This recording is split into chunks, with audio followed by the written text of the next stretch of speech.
Hello friends, super magic રસોઈમાં મિત્રો હું આપનું સ્વાગત કરું છું। આજે હું તમને રોટલીનો લોટ કેમ બાંધવો એની ટ્રીક સાથેનો વિડીયો હું તમને બતાવીશ મિત્રો। તો તમે છેલ્લે સુધી મારો વિડીયો જોજો અને તમને ગમે તો લાઈક કરજો, શેર કરજો અને સબસ્ક્રાઇબ કરવાનું તો ભૂલતા જ નહીં મિત્રો। તો હવે આ રીતે તમે જો લોટ બાંધશો ને તો તમારે લાંબો સમય સુધી એકદમ રૂ જેવી પોચી અને સોફ્ટ રોટલી રહેશે મિત્રો। તો હવે આપણે લોટ બાંધવાનું ચાલુ કરીએ।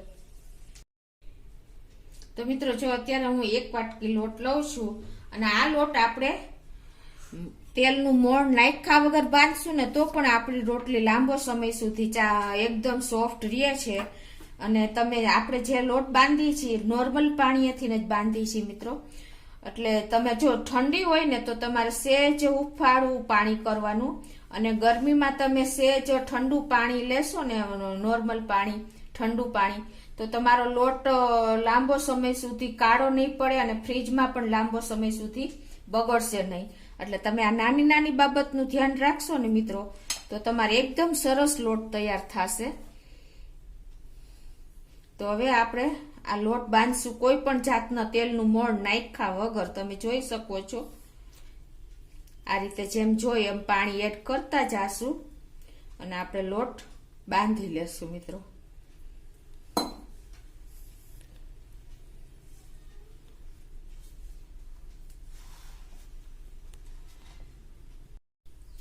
તો મિત્રો જો બિગનર્સ હોય છે અને લોટ બાંધવામાં બહુ તકલીફ પડે છે, લોટ બાંધ્યા પછી રોટલી એકદમ સોફ્ટ નથી થતી, ઘણા બધા પ્રશ્નો છોકરીઓને મૂંઝવે છે। જો કે અત્યારની છોકરીઓને તો લોટ બાંધતા પણ નથી ફાવતું કે રોટલી બનાવતા પણ નથી ફાવતું। તો તમે જો આ વિડીયો જોશો ને મિત્રો તો તમારો ઈઝીલી લોટ મહેનત વગર અને મૈસરા વગર તમારો લોટ તૈયાર થઈ જશે।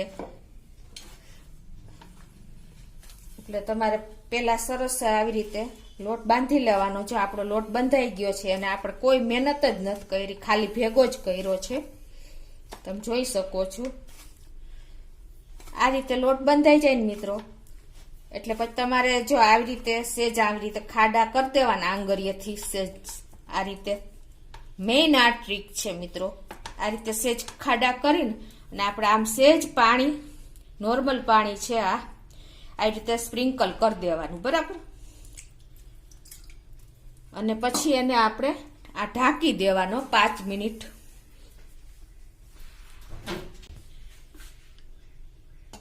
આ રીતે ઢાંકીને 5 મિનિટ રાખી દેવાનું। તો મિત્રો જો 5 મિનિટ થઈ ગઈ, આપણે લોટ બાંધ્યો ને રાખ્યો, રેસ્ટ આપ્યો એને, તમે જોઈ શકો છો ઢાંકણામાં પણ જો સ્ટીમ થઈ જાય છે।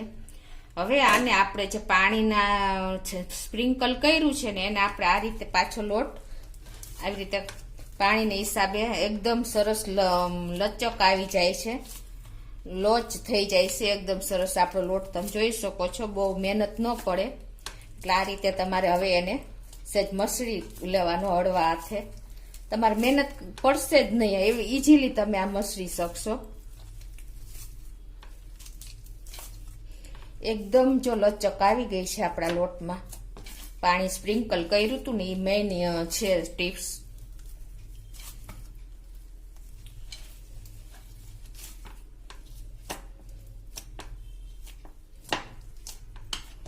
હવે મિત્રો તમે ખાલી આને 1 મિનિટ આવી રીતે ભેગો, જે પાણી છાંટ્યો હતું ને ભેગું કરી દેવાનું આવી રીતે, સરસ લોટમાં લચક આવી જાય એટલે। અને હવે આપણે આને તેલ વાળો કે ઘી વાળો હાથ તમે જે વાપરતા હોય લગાવી દેવાનો। જો તમે મિત્રો ફ્રીજમાં રાખવો હોય ને લોટ તો તમારે ઘી વાળો હાથ લગાવીને લોટ રાખશો ને તો લાંબો સમય સુધી તમારા લોટમાં ઉપર જે કાળાશ આવી જાય છે ને એ નહીં આવે મિત્રો। એટલે તમે ખાસ આ નોટ કરજો। હવે આને આપણે તેલ વાળો હાથ લગાવી દેશું। એને હિસાબે શું થશે કે જે આપણે લોટ ઉપર પોપડી થાય છે ને એ નહીં થાય અને આપણો લોટ એકદમ સોફ્ટ થઈ જશે।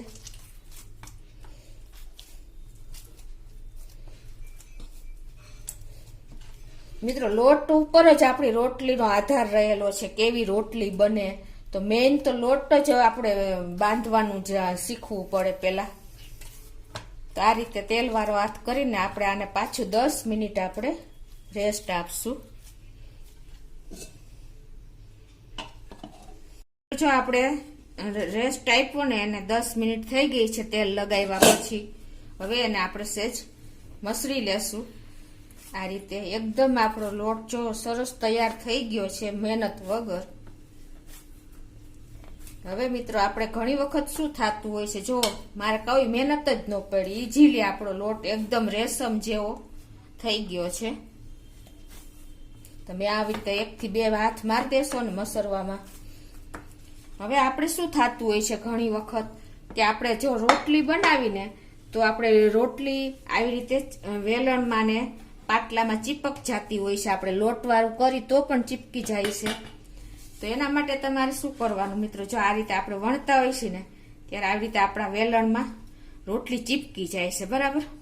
તો એના માટે શું કરવાનું મિત્રો કે આપણે જો ટાઈમ હોય ને તો આપણે આને 5 થી 10 મિનિટ ફ્રીજમાં મૂકી દેવાનું. અને નહીતર છે ને તમારે જલ્દી ઉતાવળ હોય ને તો તમારે આવી રીતે ગેસ ઓન કરીને 5 કે 10 સેકન્ડ આપણે આવી રીતે વેલણને સહેજ અગ્નિમાં ગેસ ઉપર આવી રીતે ફેરવી લેવાનું. એટલે આપણે એકદમ સરસ આપણું વેલણ કામ કરશે મિત્રો. તમે જોઈ શકો છો ખાલી 5 થી 10 સેકન્ડ જ. એ જ રીતે આપણે જો પાટલો પણ આવી રીતે ગેસ ઉપર ફેરવી લેવાનો. એટલે શું થશે કે આપણે રોટલી વણવામાં તમે 1 વાર કે 2 વાર લોટનો યુઝ કરશો ને તો તમારી રોટલી ચોટશે નહીં, એકદમ તૈયાર થઈ જશે આપણો પાટલો વેલણ. એટલે આ પણ એક ટ્રીક જ છે મિત્રો. હવે આપણે આ રોટલી બનાવવાનું ચાલુ કરશું. તો એના માટે મિત્રો જો તમે જોઈ શકો છો અત્યારે આપણો લોટ એકદમ રેશમ જેવો રૂ જેવો થઈ ગયો છે, તમે જોઈ શકો છો. એટલે આ રીતનો તમારે ઈઝીલી લોટ બંધાઈ જશે. હવે આપણે રોટલી બનાવશું મિત્રો.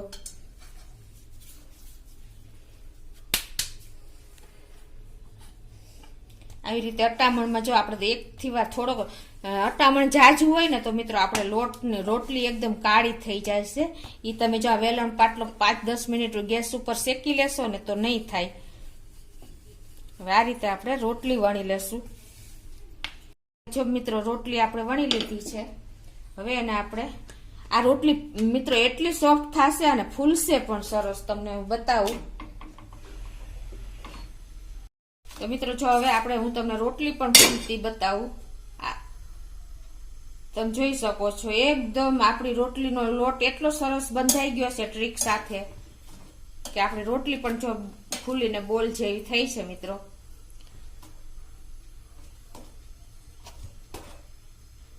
તો આ રીતે તમે ઈઝીલી રોટલી તૈયાર કરી શકો છો. આ રીતે તમારે પછી ઘી લગાવી દેવાનું. તો મિત્રો તમે જોઈ શકો છો એકદમ આપણી રોટલી રૂ જેવી થઈ છે મિત્રો. તો આ રીતે તમે ચોક્કસ ટ્રાય કરજો મિત્રો. અને તમને મારો વિડીયો ગમે તો લાઈક કરજો, શેર કરજો અને સબસ્ક્રાઈબ કરવાનું ભૂલતા નહીં.